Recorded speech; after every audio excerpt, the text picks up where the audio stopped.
21st century, when everything changes. At least the climate is. The magnetic poles can flip at any moment, and pollution and disaster are ravaging the planet. Yet some people just want brief respite, so go on a cruise on the SS Elysium, including Ruby Duvall, a journalist sent to record the very voyage. But instead of enjoying herself on a lovely cruise, she encounters silver giants lurking amongst the melting ice of the Antarctic. What exactly are the Cybermen doing in the Antarctic? And who is friend or foe on the SS Elysium?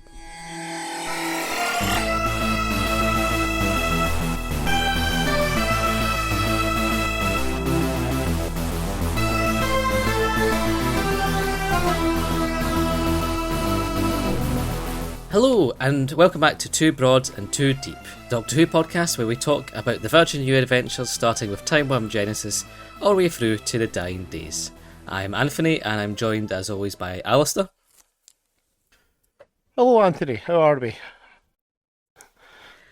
Not too bad. I've been saying that I've ironically kind of got a cold, I think, from reading all these Antarctic passages the past few days. So I am a bit bunged up, you might hear on this call, but yes, other than that, I'm getting through. But someone we did find when exploring those Antarctic passages in a green jade pagoda was someone stumbling out of it. It was Jim Trinauden, and he's back again, here to discuss Iceberg. Jim, how are you doing? Hello, yeah, not too bad. I've been down here frozen since transit, so yeah. Thank you for thawing me out. Thanks for having me back on. No, it's great. I mean, you know, with this book, I guess we were all anticipating, you know, to explore something that would help, not explain, but have a complementary side to the lack of Doctor in our previous book. And that's not quite the case in this one. Instead, it's a big focus about the Cybermen and what they're about and where this fits in its journey. Because David Banks, being the Cyberleader, has a keen interest in that area. But before he did this book, he did, you know, this very big tome of a book. That was a Freudian slip of the Cybermen itself. This isn't my copy of it. I got it from Seamus, from the Doctor Who group, as he was passing by my work and dropped it by. And I've been flicking through the odd bit here and there.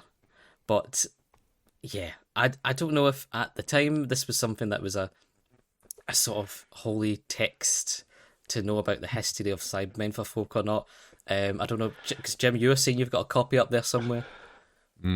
Yeah, so I love the Cybermen generally as a monster. They're my absolute favourite Doctor Who recurring villain. So in theory, this should be something I adore. In reality, it just comes across as a lot of fan wank to me.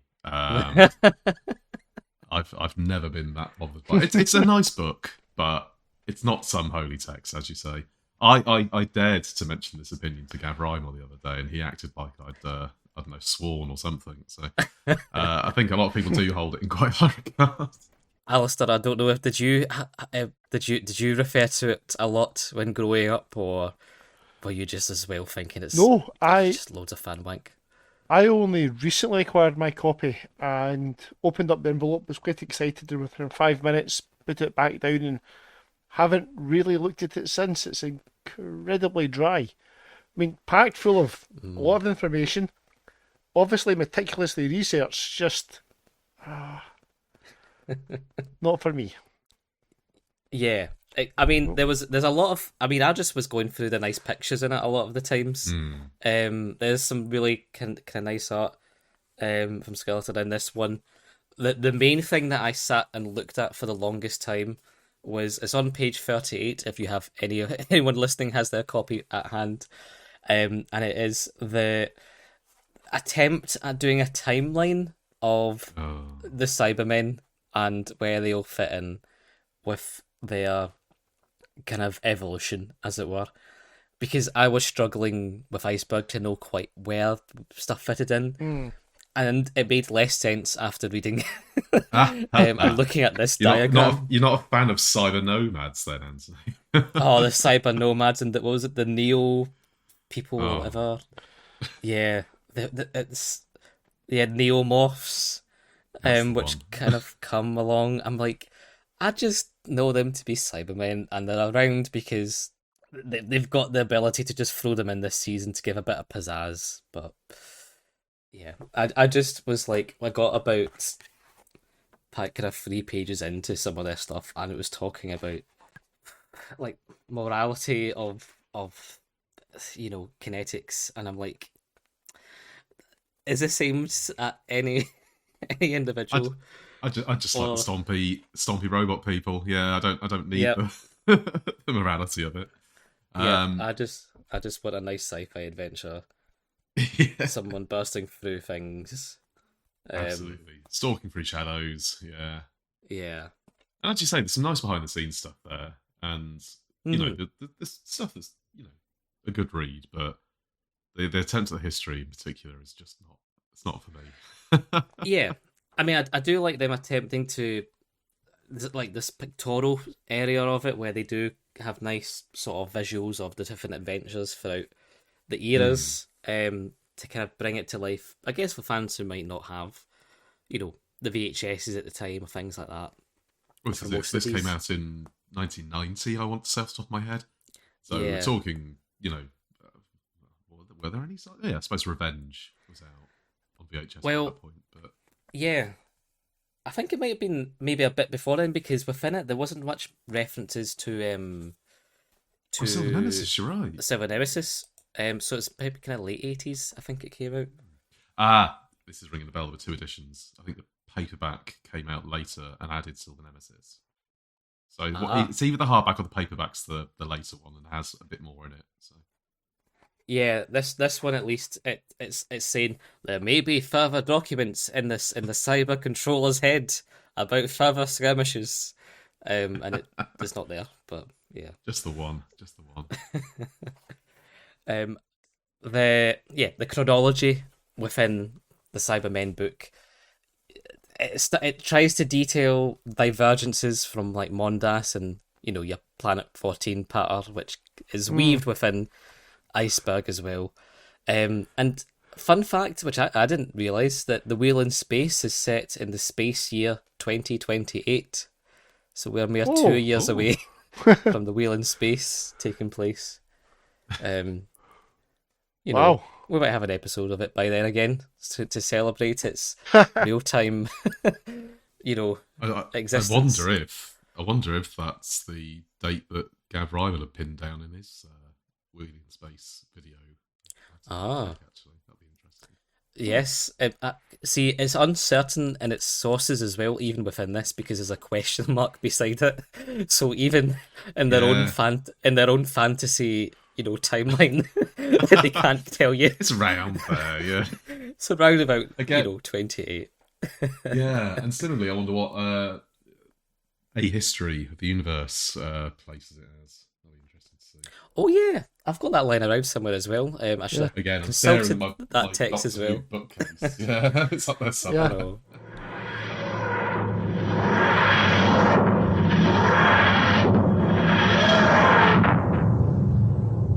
Future Anthony popping in to check that book, and that's quite a minefield that I've now entered, of how to date the Wheel in Space. Because Lance Parkin in the history book states that it could take place any time between 2046, which is the earliest it could be after the Seeds of Death, where they've abandoned Tiamat, through to the 2080s.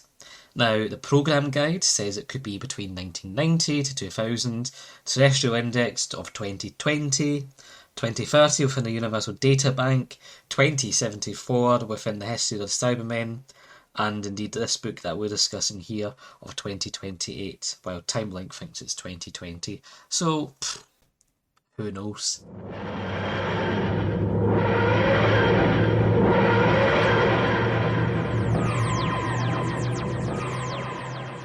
But yeah, it's a wild thing to throw such dates in, but it gave fans a bone, I guess, to Yeah. read, especially after the cancellation. to be able to be like, let's just go deep diving into cyber history. Yeah. But that brings us, I guess, to our main text of the day, which is David Banks's kind of first original novel of Iceberg. This came out in, I think it's the 16th of September 1993. We're quickly approaching the 30th anniversary at this point. It's had a prelude in Doctor Who magazine with Tobias Vaughan, so we're all feeling the nostalgia of Cybermen within this. Was this a book that, if anyone was reading at the time, had anticipation for, or, after, seeing it a few years later, was like, oh, I need to pick up because that's one of the Cybermen? I don't know, Alistair, do you want to... How was your initial feelings with this in the past? Oh, I'm afraid deeply ambivalent. I am not, and this is controversial, I appreciate, not a huge Cyberman fan. Sorry, Jim. They're just not for me. I'm not a fan, and then I found out afterwards that it didn't have very much Doctor in it either. It's like, well, it's got my least favourite Doctor Who villains. It's got no Doctor. I'm going to give this one a pass, but I'm quite glad I came back to it in the end, though. It's decently written for a guy who's an actor first. He's put together quite a nice wee story. I mean, it's not a Doctor Who story, but it's a nice wee story. So I didn't really catch this until this week was the first time I'd read it in full, and I was kicking myself for putting it off for as long. Nice. I don't know if with Jim, you're saying the Cybermen are your favourite monsters in Doctor Who. Is this something that you've kept close to you as a book in the past? Well, so as I mentioned when I was on here previously, I didn't read The New Adventures until I was a teenager. So certainly at the time, I mean, I've only been 4 or something when it comes out. So probably not the target audience, to be frank. But it was one I actually picked up in out of sequence. I knew it would be, a bit more monumental for me because it was a Cyberman story. I'm a Cyberman fan. And yeah, it just doesn't seem to have much in the way of Cybermen in it to me. But spoilers for future thoughts, I suppose. But no, it's not a book. I think I must have read it twice now, not counting prep work for this podcast. And yeah, I can't say it's one I return to very often. Usually just parts of a wider read through or something, Yeah, I guess for myself, it was just never one I kind of was drawn to, like when I was just picking up the odd book here and there in the past. I don't know why not, because, you've got your Cybermen colour there and an odd looking thing that's not the TARDIS, and someone on it who's kind of, in modern day terms, mogging or looks maxing on the cover with his stony face. But I don't know, it just never kind of drew me in before. So I never picked it up, even though I knew it was maybe a Cybermen story. I think I always heard things like, oh, it's maybe not got a Doctor in it, it's not your typical adventure, so I just didn't bother until now, really. I'm glad I did pick it up to kind of go through this time.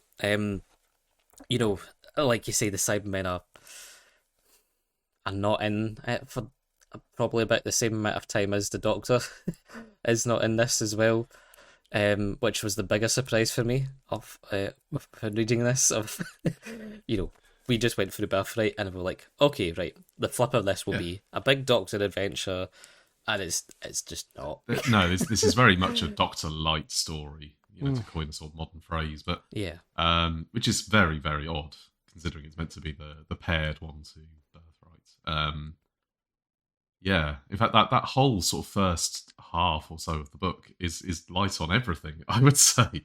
You don't get the villains, you don't get the hero. It's a very odd, very slow start to the book, really. It's a choice. Yeah. Well, in some ways it's nice because you get a lot of time with characters and world building in a way that you might not often get, especially you do get, it felt like the sort of prelude to a Poirot um, before any murder happens for about 150 odd pages, I've got Agatha where Christie written everyone's on my notes. Funnily enough, yes. yeah, like you're waiting for a murder to happen or Hmm. something, just something to happen, but you do get at least all the character notes kind of building in for, say, Ruby, um, even the base. Like in fact, you get that's really actually where all of the base stuff Mm. on the Antarctic base is. It essentially disappears in the latter half. Um, so if you do like that sort of, parlor room sort of meandering, there's a lot of that in the first half, which can be helpful to build up good characters. But Absolutely. yeah, Ruby is very much the main character of that first half, right? And it feels like you get to know her very well. And if anything, that makes it more retrospectively frustrating that she isn't actually any companion. They spent so much time setting up someone hmm who you now feel like you could carry on with as a companion or whatever. When I reread this, I was even more annoyed because it just felt like a waste of half a book almost, you know? yeah, like she felt like the perfect, fresher companion in a lot of ways that would have been a perfect replacement for Ace at this point in particular. I don't know, Alistair, how did you feel about Ruby? I liked her despite myself, but the biggest problem I had was I kept picturing Ruby Sunday from the current series, and the description makes it very, very clear that she's not like her. She doesn't even look like the girl in front of the cover. But it Mm. was she grew in me. I really liked her. She was well developed. She was 3 dimensional, and yeah, I actually got quite annoyed when she says, "Yeah, I'll come with you, Doctor. Let me just go and get my camera." No, no, no, don't get the camera. And sure enough, there goes the Doctor. And it was like, I mean, every other character in this was very well fleshed out, very well put together, but I did not care for them. I cared Mm. about Ruby. Even the backstory about her mum dying, her dad being a cripple in a wheelchair. It was she was a whole person, and it was really nice to see her in there, even if Yeah. she was surrounded by not an awful lot. But see, I can't point to one particular thing in this book and say that was bad, that was terrible, that needed to be better. Everything was fine, but Yeah. fine doesn't make for a good book. So I was quite thankful Mm. for Ruby because she was one thing that was more than just fine. So that's possibly more of an answer than you're looking for, but that's where I am with Ruby. Yeah. Like, I mean, out of the Rubies that we have as companions, this is very much the better Ruby. We know, and the better rounded character called Ruby in Doctor Who.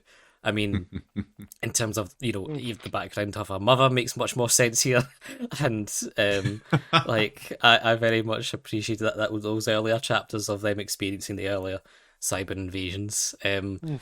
to help flesh out that character, which adds to the frustration where you get to the end and she just is left on the boat, and it's like it just felt like a moment of missed opportunity, Yeah. for the future, which is a shame, because like I've been reading the odd Eighth Doctor novel, and I can within the Eighth Doctor range they do have more contemporary, more modern day companions, uh, in the similar vein that the new series really did quite well at the beginning, and Ruby was just in that same mold for me. Like she felt she fitted in, to be that quite contemporaneous character for many. Um, yeah, it is a shame. I guess there's even flashes, I suppose, of Sarah Jane Smith with the investigative Yeah, journalism side of things as Mm. well. Yeah. yeah. Yeah. I did see mention in one of, I think it was in Bookworm, where they said that she was the Sarah Jane Smith of 2006, which of course is bollocks because Sarah Jane Smith was the Sarah Jane Smith of 2006. Yes, I guess one thing as well, just to as I had a quick listen to an interview David Banks did, with Kenny Smith, of the Glasgow, Doctor Who parish, Mm. on the book itself, and he mentions that Ruby's name, you'd think it came from the Wizard of Oz themes that are just sprinkled throughout this, but Mm. Very apparently, much did assume that was the case. yeah, but apparently it was because is it Janine Duvitsky, the actress who's in kind of Benidorm stuff like that. Her daughter Oh, right. is called Ruby, and for some reason David Banks called this character Ruby as a sort of like you know thing Ah, to say to her. Um, which is odd. Which is fun because she's now an actress in she, her own right, and quite spookily, Hmm. Ruby started acting her first role in 2006. ooh, So it's quite full circle for this. um, and in it as well, he mentions about the other because we're talking about Ruby being an investigative journalist and her boss being is it Straker, Straker, yes. the sort of media baron in the sort of yeah. Murdoch or the sort of style. But the name came from Freddie Laker, who was kind of entrepreneur, as well. And Hmm. another coincidence is that he died in 2006. So there's Oh, it's all coming together. so yes, there's a master plan Oh, of many things that coalesce around that year that David Banks did he know? I don't know. Who can say? And 2006 was the year that the Cybermen came back to the show. In Yes. reality. So, There's uh, it's all connecting. There's so many connections with that year. But I guess that's maybe something to point about is, this book is set in 2006, like 13 years ahead of when it's been written. And how do we feel about 2006 and it's, where the world is within, you know, uh, in 2006 basically, like in Doctor Who here. yeah, the whole issue with the poles flipping that seems to be kind of end of days stuff that they're setting up. Um, I'm not sure I really bought the threat of that. Otherwise, the world just seems to be broadly the same as the other contemporary books in the New Adventures range. Um, Mm. mm. yeah, just with slightly angrier people, I guess. Yeah. Alistair, how did you find it? Uh, hit and miss is probably the best phrase. There were some things he hit really quite hard, and there was other things that it was like, nah, you're not even close, pal. Weird things like wireless mice. Yeah, okay, that's actually a fairly standard thing these days.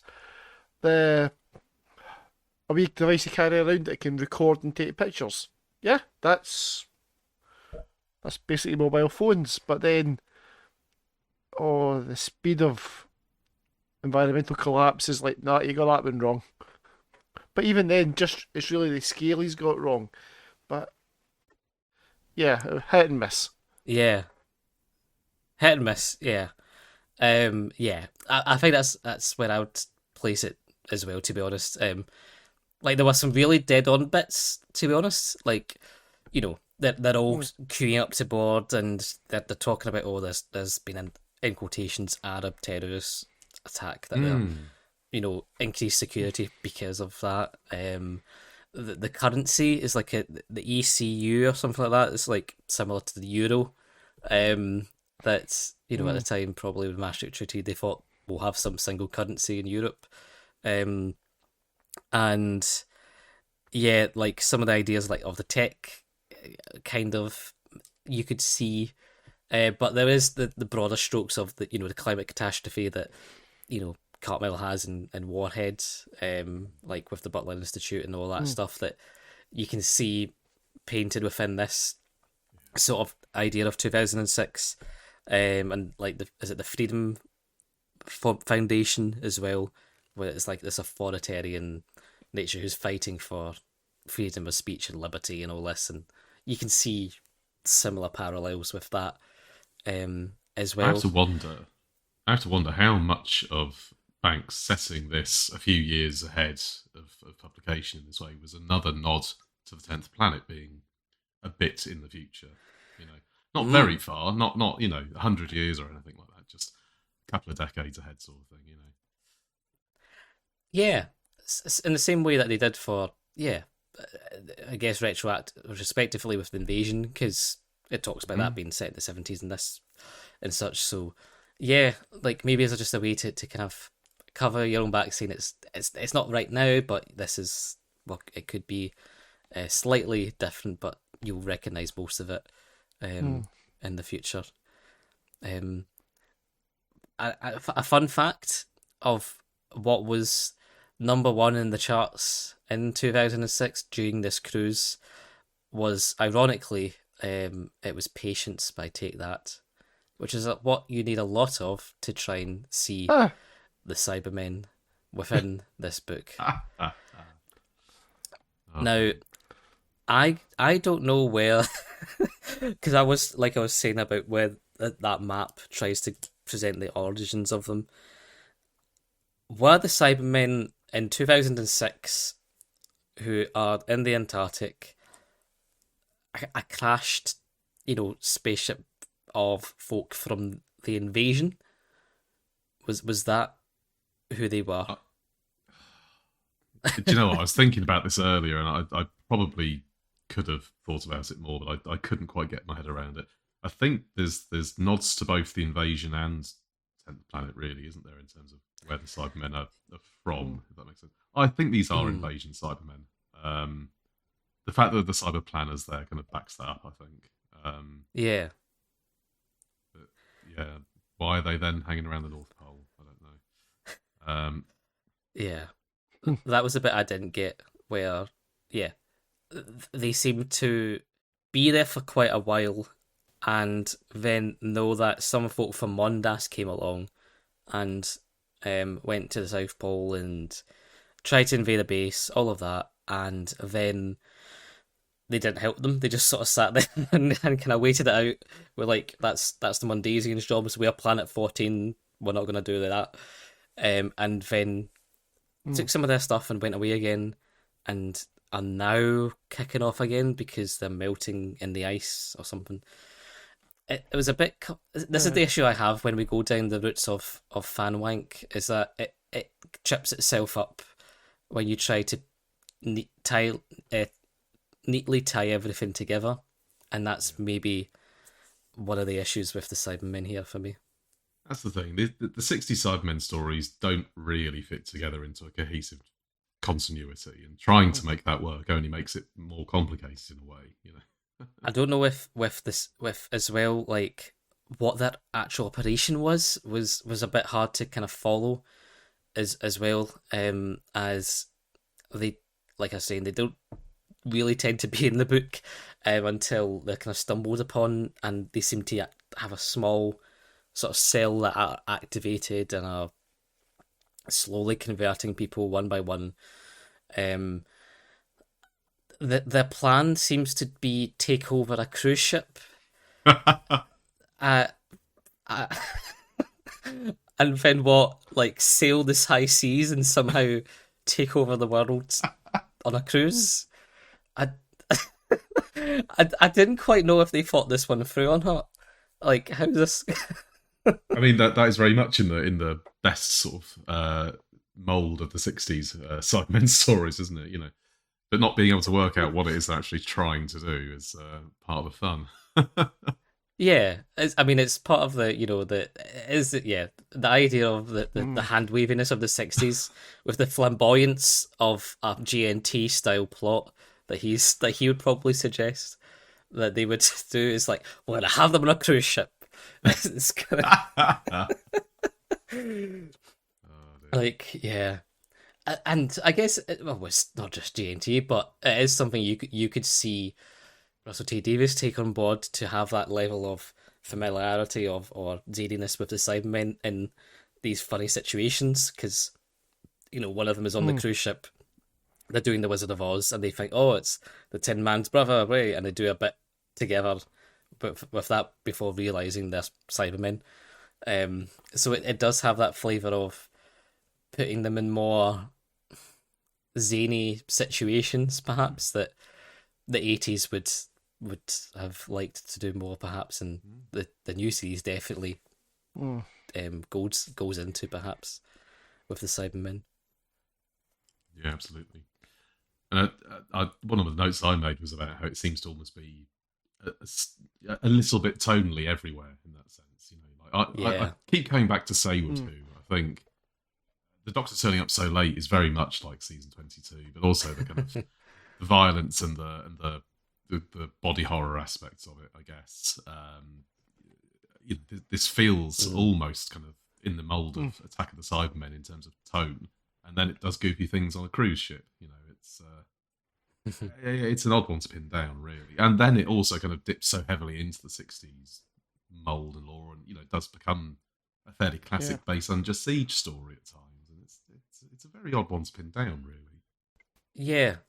I mean, yeah. I guess that's as part of the tonal issue. Is I read a second Doctor, past Doctor adventure, Dreams of Empire, with the second Doctor, and I think it's Justin Richards who writes that, and it's a weird one where you would think it is a regular base under siege, but it has the level of violence and such that the new series, the new adventures would have in a lot of ways, and it was, to me, I find that quite tonally jarring, and this is kind of almost the reverse of that in some way, where you're in a new adventure, which ought to have that violence and such, and does with showing the grotesqueness of all the organs and limbs stuck in the ice, things like that. Yeah. But then it is just like there's a manky old Cybermen and crew who are just like, we're going to put you in these small places where we are incapacitated and you can escape from very easily, to then get running down the ice corridor to get captured, to be put back in again. And he does the base under siege, criteria in a very mundane way, which is a bit of a flip to what we're perhaps used to. But yeah, it does jump about quite a bit with its tone with that. The writing as well. How did you feel about David Banks' style of being able to write these stories, let alone how structured or lack thereof there is with it? If anything, and I think Alistair sort of alluded to it earlier, I'm surprised it wasn't worse, if that makes sense. You don't imagine the actor who was the Cyberleader being someone who can string together something terribly, great. And actually, it was all right in terms of tone, in terms of style, in terms of, pace. I think I went into it expecting worse. Yeah. It's not saying it's great, but it's No. I think he managed okay. Yeah. No, I mean, there were certain phrases that he turned away with that I was like, right, but it's almost like maybe a quota, or maybe something that Peter Dovell Evans was telling him to like put in. I mean, this is the second book in a row that has the phrase "pert breasts," which I'm like, that was he needing to put that in from Peter Dovell Evans? And I think this is the first recorded example of the word teledildonic, where referring to the notorious teledildonic suites at the Safer Sex Emporiums along the Pentonville Road at King's Cross Super Rail Terminal.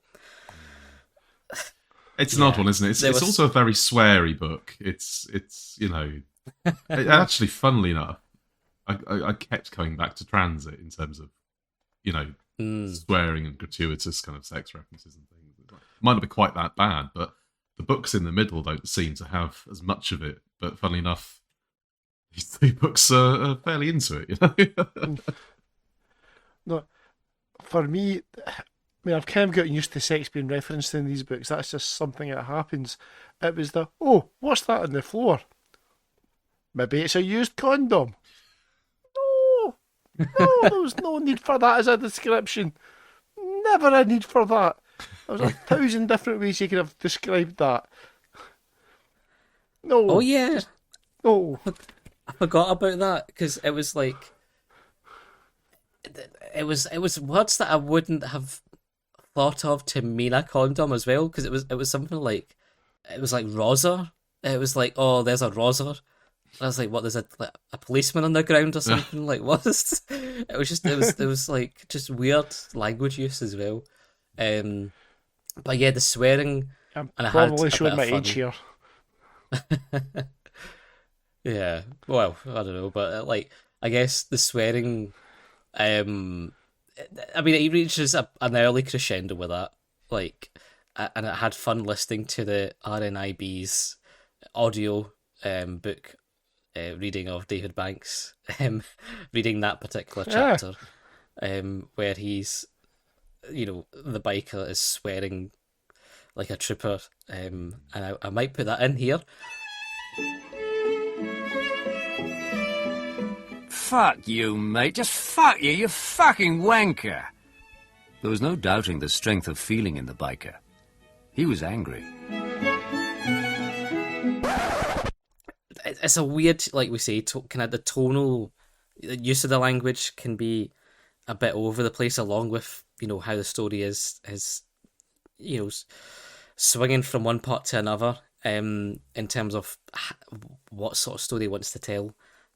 Some of the language like that, and some of the sexual references, whilst at the same time, I still don't really know what the Wizard of Oz motifs are all about as well. And that's even weirder if Ruby isn't part of that. Yeah. Yeah, like there's a whole thing about her being, the idea is of her getting whisked off as well, I guess.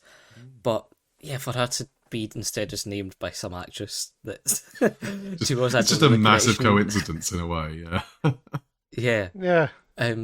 But yeah, like there's no idea to that apart from, the doctor's the wizard because he's the great guy who's coming in and saving the day, because he doesn't really even do that.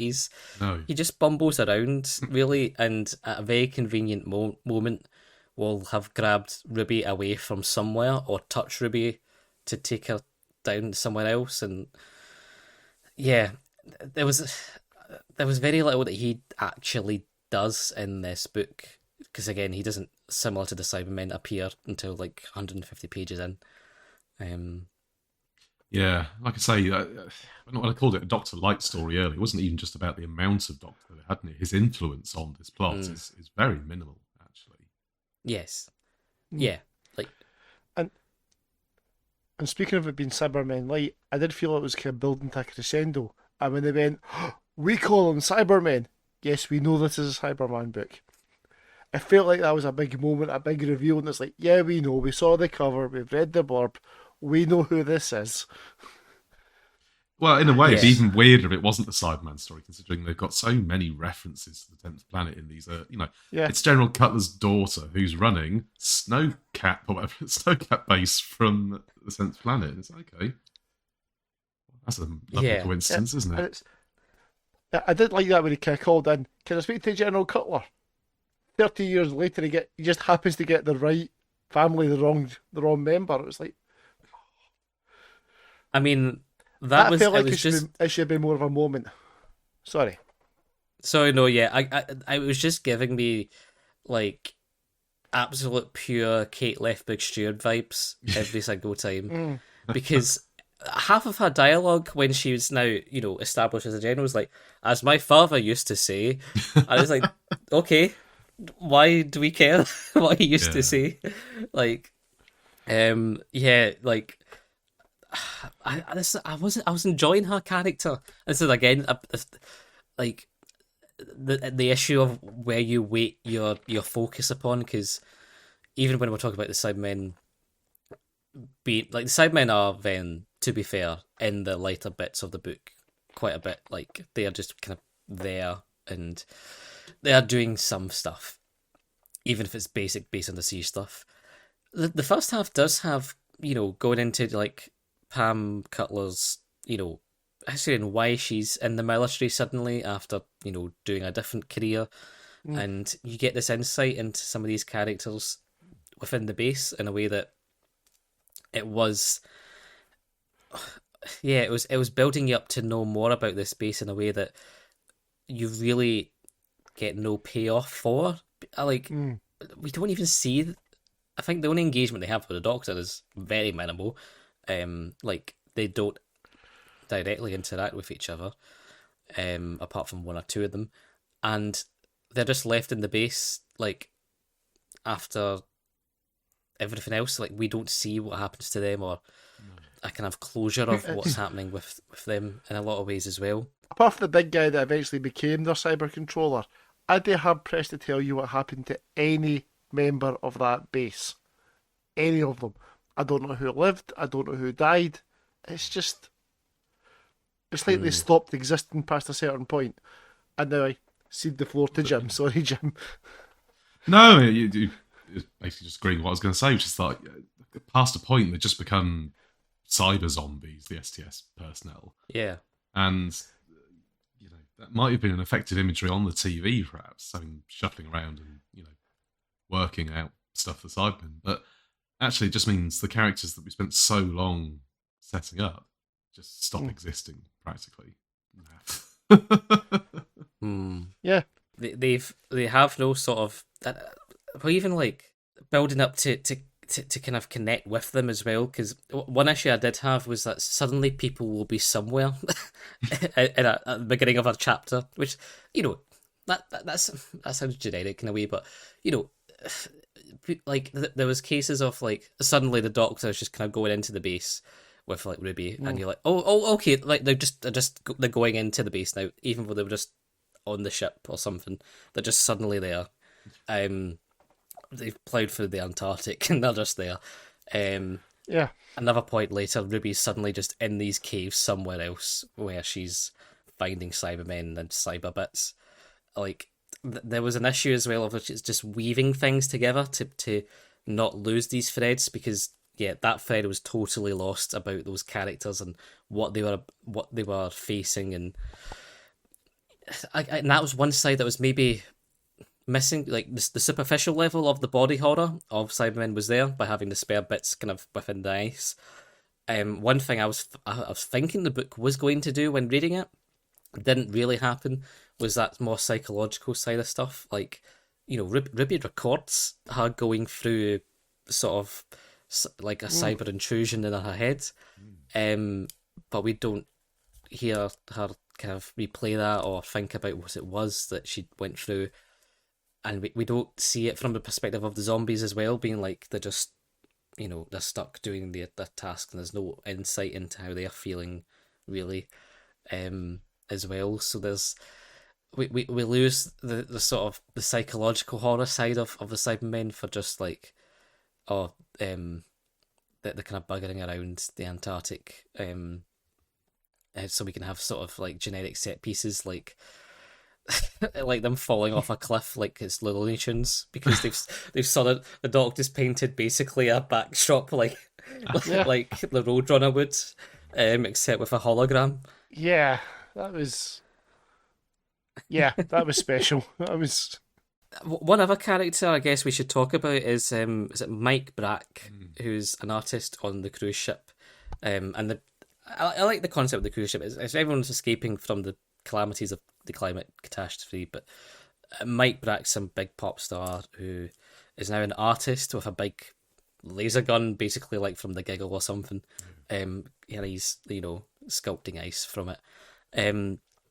But he's quite a broody character, and he's moaning everywhere.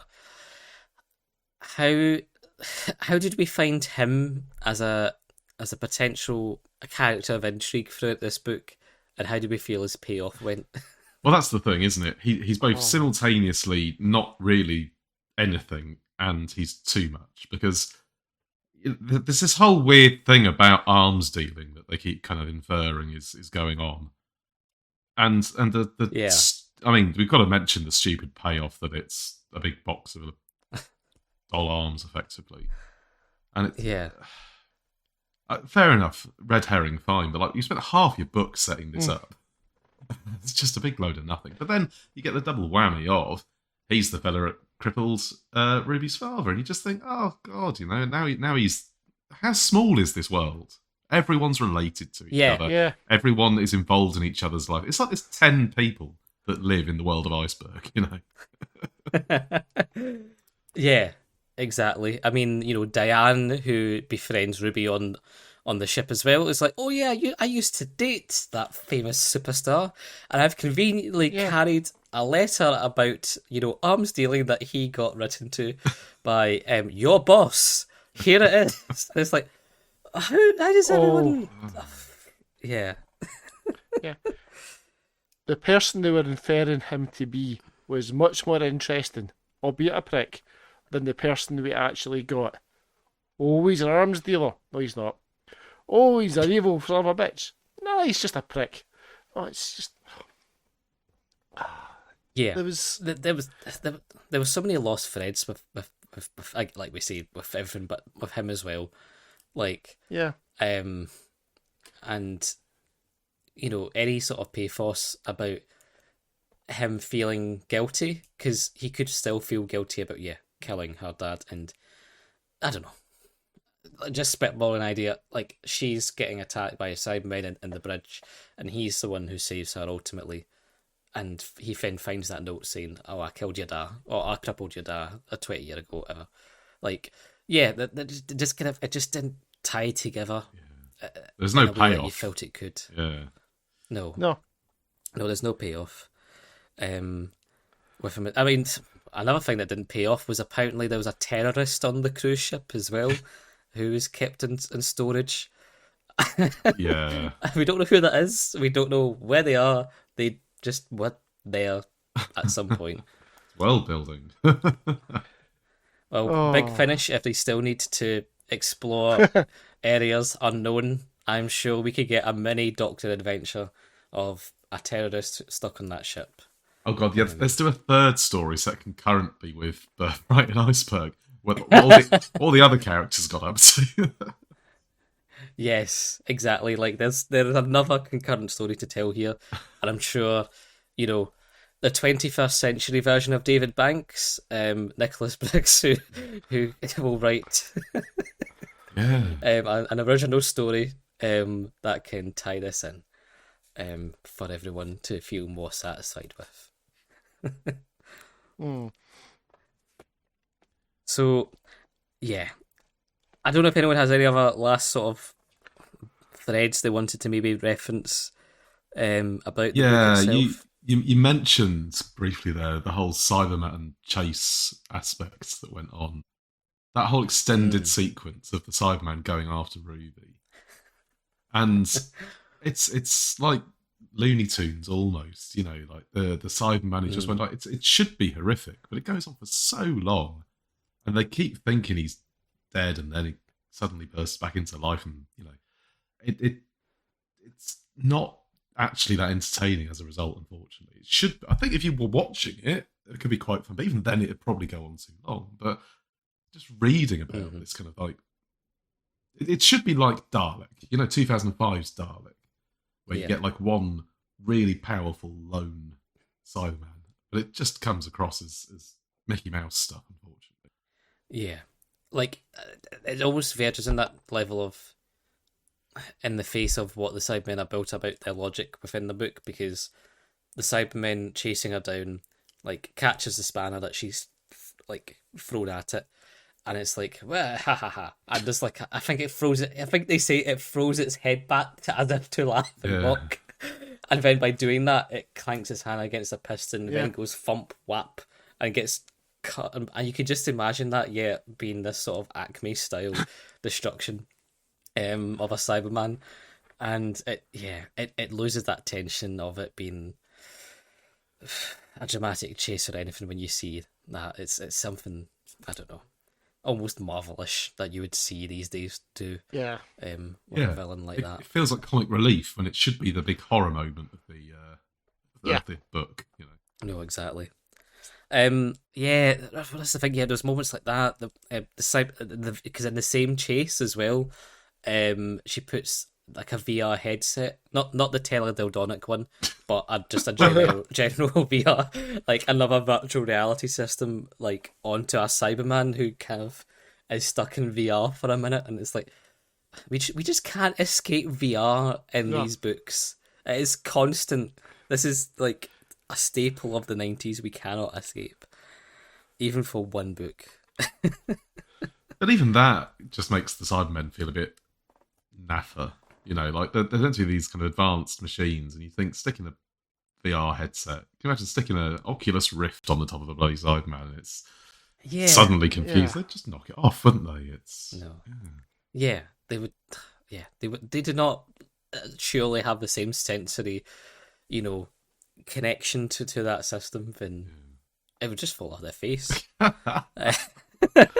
Like you'd think, but yeah.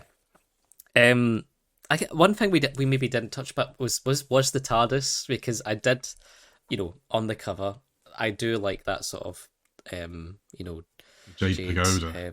Yes. pagoda, on it. It does look nice and distinct as a sort of differentiation of the TARDIS, even if it, despite the fact it's falling apart and ready to collapse any minute, it can do it many multiple jumps across the Antarctic upon requirement and fit like 2,000 people from a cruise ship at a moment's notice, with the Cybermen trying to like usher them in and out. Like, No, it's a nice idea, a nice design, as you say. Sort of escape pod almost, but yeah, yeah, again, another inconsistency. yeah. That was another thing when I was saying about things just suddenly are happening in the new chapter. It's like, oh, and the Cybermen are just loading in thousands of people into here. I was just like, okay, I guess the Doctor agreed again to just give Cybermen the TARDIS. It's no moral quandary. It's just a matter of fact. Yep. We're moving on to the practicalities of seeing them in the TARDIS. Yeah, I guess for myself that was my notes. I don't know if there's nothing else from anyone. No, I think we covered everything from me. Same. And I don't know, maybe just in general, your final thoughts about this book. Looking back, is this an adventure that, with the one adventure it is of the Cybermen and the new adventures, is this a good use of the Cybermen as a story? Was there another story to tell, really, here than what we get? And would you like to have seen them again rather than just in this one adventure? Well, and that's actually what the last night I had was about exactly this. That I think if there had been other Cyberman featuring new adventures, this wouldn't stand out so much as perhaps not utilising them enough. It might be an interesting, different take on them as it is, because this is basically the one time. And I used to say I hadn't even clocked that it was coming up to the 30th anniversary when this launched, but that makes it even weirder. That feels like it's attempting a celebratory thing almost, but then fumbling the ball. So as a result, it's not a bad book, I don't think. It's a lot of missed opportunities, and that's possibly the shame of it. Mm-hmm. Yeah. Alasdair, how about yourself? I would have to agree completely with Jim. Missed opportunity. Given that this was a chance to be more adult, more mature, to lean really heavily into the body horror, the fact that we chose instead to focus on the nostalgia of what had gone before, it could have been so much more. Something original, something moving forward. It could have been spectacular. And we had wee echoes of it. Like when she was wondering about the cyber conversion factory, that had wee echoes of the new series doing it in 2006 and such. Like there was flashes, and it could have been so much more. It could have been, wasn't terrible. It was fine, but it could have been so much more. The New Adventures was absolutely the place to explore Cybermen, and they didn't. And for me, yes, the words missed opportunities may be what I feel, because the setting is the right setting. 2006, there's a precipice of like a climate catastrophe within this book. People are talking about augmentation of humanity and wanting to live longer, and that's permeating throughout it. But that's not your setting in this. You're setting it of the old Cybermen from the two of their earlier stories are stomping around instead, and we're going to hark back to that instead of going, oh no, look, we're in the future, we're going forward, and we're doing an adventure dealing with how people react to climate breakdown and wanting to augment themselves here on Earth right now. And it just, it was the most frustrating bit, because it could have been, it could have been spare parts on Earth. Yeah. Like, 10 odd years before it was actually written. And that would have been great. It would have been genuinely a fantastic story to set Mm-hmm. within the world of Iceberg. It is just set in the wrong place, with the wrong focus, for me. And yeah, I do have that frustration as well that there was potential here, but this story wasn't it. This was not the story you ought to tell. I don't know if that's because of the writer, because David Banks would want to tie things together of the cyber history, given that big book he did in the late 80s. But yeah, it needed someone to do that story which Mark Platt basically does 10 years later, Yeah. instead. Yeah. So on that note, we did have some comments online. I'll just maybe kick off with some folk we had on Facebook, as we did have, to be honest, a mix of different responses to this that I do find quite interesting. On Facebook, we had Brian Elliott Corrigan, who said, just read it for the first time recently. Loved it. The transitioning of the coordinator into the controller absolutely floored me. David Banks really does the body horror aspects of the Cybermen justice. He did an excellent job with Ruby as well. She's an amazing one-off companion, and it's a crime that there isn't more of her. I'll add that if the main TV show is ever looking for doing a soft reboot, this would be a good story to adapt as a series opener. Give us Ruby on TV, I beg. My only issue with it is that by the end of the novel, Pam Cutler and the rest of the Snowcap crew kind of feel superfluous, which, yeah, is true. That point, yeah, I did want to mention about the cyber controller, because it's Bono who gets converted essentially into the controller and such, who again was a staple of the Troughton stories of a sort of brutish black character that was and I was just like, of all the stereotypes you needed from Old Who, this was not one of them that you needed to do. Yeah, that coupled with the fact that the Doctor mixes up Cadriatu Lethbridge Stewart with when he sees Ruby, and I'm like, please, can you just identify more than one black character? You can do this. 90s Doctor Who, oh yeah. So that was just a minor rant. Jason Miller says, read this when it came out and loved it, which was not the majority opinion in 1993. The 80s Cyberleader writing a book based on Wizard of Oz movie and using 1960s Cybermen lore is pretty brilliant. Also love how it's simultaneous to Birthright with its godlike absent Doctor, but in this book the Doctor is as bumbling as Frank Morgan in the movie. Which, yeah, he is not the master controller that we usually see. And finally on Facebook there was Tim the Time Lord saying, an odd book that took its sweet time getting going, but then ended up getting rather philosophical. A big raft of characters, but all relatively fleshed out. Good tension throughout, although I thought Stryker and Brack might have had more to do. An oddity, but an enjoyable one. And Stuart Smith saying, really enjoyed this one. Thought it was a good change having the Doctor with no Benny Erase. Alasdair, I think you've got folk on Blue Sky. Yep, I do indeed. First up we have Dave Kitchen. You know Dave. Probably in my top 10. I love the straightforward adventure here. The setting is perfect and some genuinely creepy moments with the Cybermen. Ruby is great. The Seventh Doctor feels like his TV self for the first time in a while. Just so many fun Doctor Who moments to enjoy. Love it. Then we've got J.S. Porter. Absolute corker, thoroughly enjoyed it. W word and all. Several laugh emojis. Needs an audiobook, methinks.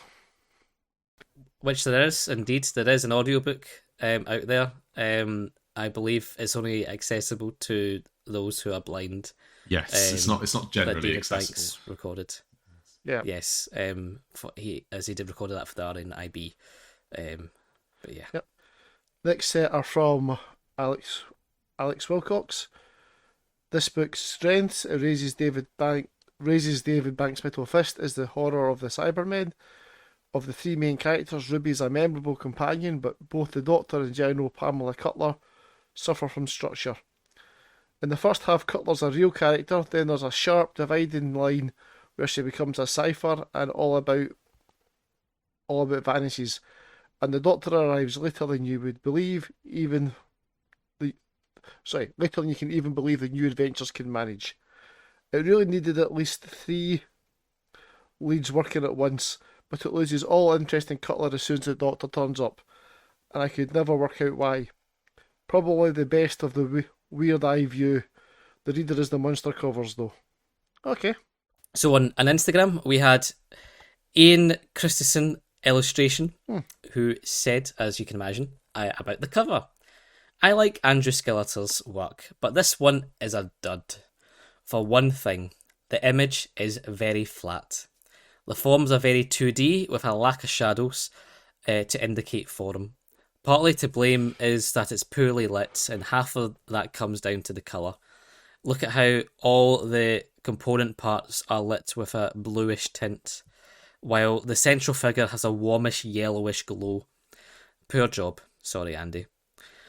On the book, fits in with a general opinion of Cybermen stories that I seem to share with a few others. I like the Cybermen, just not for the stories that they're in. For me, their best tends to be in the ones focused on lost humanity, best dramatised at the point of conversion. You don't fix this problem by avoiding them completely for 3/4 of the flippin' thing. Those quarters aren't necessarily giving us something equally interesting in turn for deferred enjoyment, as these parts are needlessly repetitive and, in hindsight, lacking any real threat. Extra brownie points for trying to create a coherent history of the race, something which the new series desperately needs, but even this is noticeably light. P.S. I found in an interview in DWM 537 with Banks where he said the following. But Carlo Rovelli understands that the way he experiences time as a human being is very different. He says it's a kind of emotional space that opens up. The TARDIS, under the Doctor's guidance, can travel to these different moments. But that goes so far against the way we experience time, and I tried to get at this in my Doctor Who novel, Iceberg. Maybe that is why it got stuck on a time loop. Yeah. This is the thing, I didn't really read much into the more philosophical side of things, because there's lots of explicit philosophical references in this book, and I'm just like, sure, okay. Feels quite superficial. Whatever you're into. Yeah. Yes, it's just like, I've read this, and here's something about Taoism, and it's like, okay, thanks, David. Now, Guernsey Nick 69 says, I'm way behind in my rereading, halfway through the whole hum of Shadowmind. Iceberg, I remember always being okay-ish. I think I liked it more than DWM reviewer did, but it was a definite step down from Birthright. And finally, Joe Ford says, fuck. That's all I remember about it. And then I think finally on Twitter, we have got Michael Storm. Yep, having started reading the NAs at the tail end of the run and proceeded to the EDAs, I read this late in the day and the rapid F-bomb worded dialogue came across as a bit of a jarring moment. However, I very much enjoyed the novel from the outset and particularly liked how Banks was tying the various points of cyber history together, making the novel both a sequel and a prequel in one. The lack of Doctor early on didn't bother me as I found Ruby quite an engaging character. In retrospect, some of the direct calls to the 10th planet are a bit much. Too much and intrusive. There are some wonderfully creepy and grisly moments I lapped up, such as the discovery of the body parts in the ice and the creation of the first controller, neither of which felt excessive or gratuitous. In short, a solid, if flawed, novel.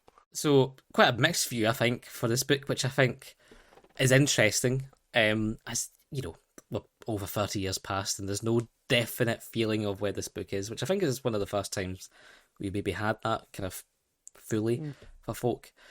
But for our side, it's been a pleasure to have you, Jim, to discuss this. Oh, thank you for having me back. No, you're welcome anytime. Seconded. And we'll be back next month to discuss Blood Heat, which I'm sure will have some interesting opinions as well from a mix of different fans. But until then, thank you very much, Alasdair, as always. No, thanks again, Anthony. Apologies for my technology. It's all good. And we'll hear you all soon. Thanks for listening to another episode of Too Broad and Too Deep. You can get in touch with us on social media at Too Broad Too Deep Pod, that's with the number 2, on Blue Sky, Twitter and Instagram.